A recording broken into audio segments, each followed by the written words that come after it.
राजस्थान, गुजरात, महाराष्ट्र, आंध्र प्रदेश और तेलंगाना में जिस तरह की बारिश हुई, बाढ़ आई, उससे साफ तौर पर दिख रहा है कि भारत में बाढ़ का नक्शा बदल रहा है। क्योंकि पहले नक्शे में सिर्फ यूपी, बिहार, उत्तर पूर्वी राज्यों में बाढ़ का खतरा दिखता है। अब शहरी जल प्रलय की सीमाएं बढ़ रही हैं। सरकार को नक्शा बनाने की ज़रूरत है। पूरे देश में बारिश का मौसम बदल चुका है। अनुमान है कि इस बार मानसून भी देरी से जाएगा।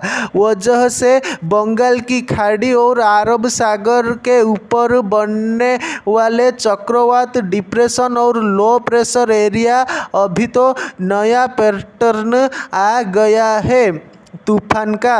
वह बनता है ज़मीन पर, फिर खिसक कर चला जाता है समंदर में। उसके बाद उसकी ताकत और बढ़ जाती है।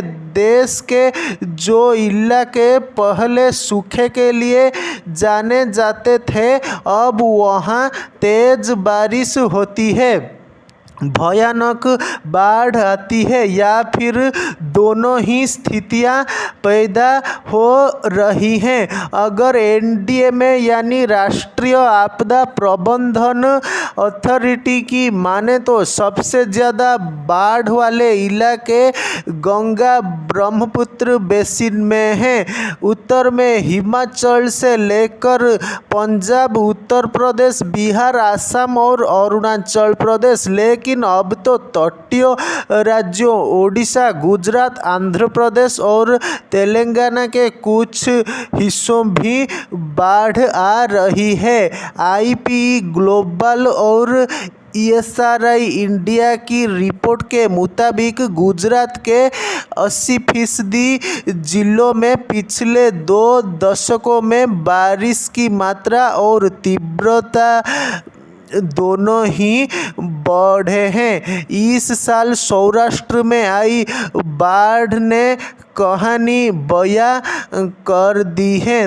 देश में पहले 110 जिले थे जो सूखे से बाढ़ की तरफ गए थे, लेकिन अब सूखे से ज़्यादा बाढ़ झेलने वाले 149 जिले हैं। बिहार, आंध्र प्रदेश, ओडिशा, गुजरात, राजस्थान, उत्तराखंड, हिमाचल प्रदेश, महाराष्ट्र, उत्तर प्रदेश और असम के 60% जिले साल में एक बार जरूर चरम मौसमी आपदा का सामना करते हैं। 2036 तक ऐसी आपदाओं से देश के 147 करोड़ से ज़्यादा लोग प्रभावित होंगे।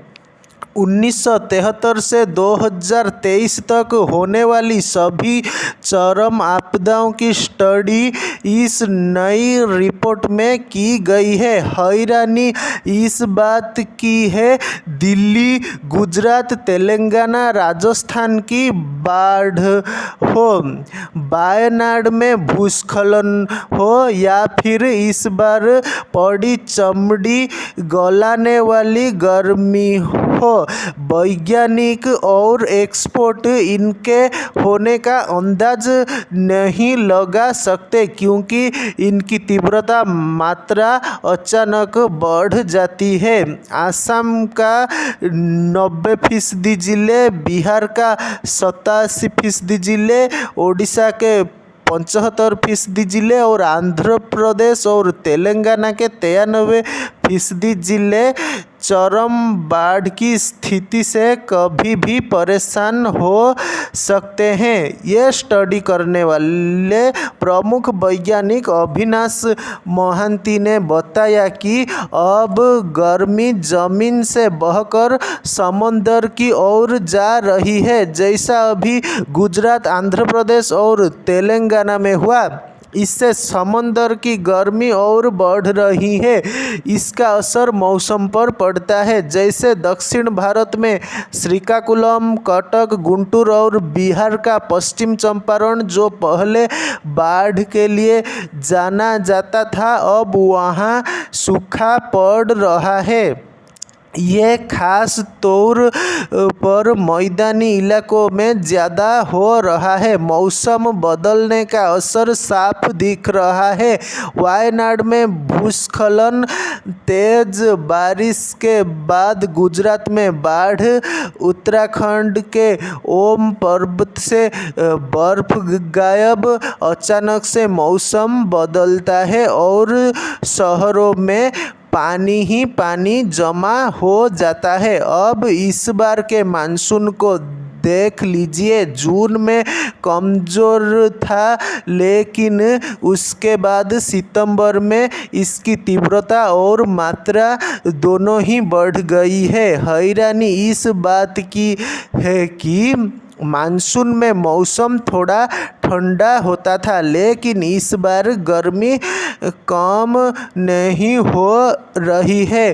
पूर्वी राज्यों में सूखे और गर्मी दोनों की संख्या बढ़ रही है। मौसम विभाग के पूर्व वैज्ञानिक आनंद शर्मा कहते हैं कि जलवायु परिवर्तन और बढ़ता तापमान सबसे बड़ी वजह है। इस तरह के मौसम बदलाव के लिए इसलिए ज़रूरी है कि किसी भी तरह से इसे रोका जाए, नहीं तो एक्सट्रीम वेदर इवेंट्स किसी भी जगह और कभी भी हो सकते हैं। ये बेहद भयावह भी हो सकते हैं।